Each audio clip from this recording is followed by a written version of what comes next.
if I think about how do you get assurance and a good understanding and confidence in your overall security program, there's three things that we really want to look at when we're talking specifically about controls.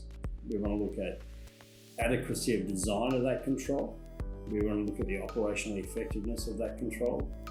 And just as importantly, we want to look at the coverage of that control. You can have a control that's designed adequately and operating effectively, but if it's only implemented in a subset of the environment you need to control, clearly you have a gap. So for me, it's a direct indicator of a risk exposure area or of residual risk.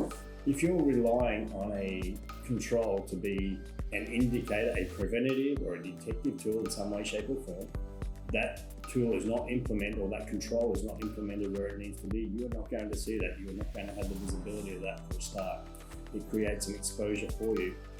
The controls coverage is actually, it's interesting because really that applies to every control.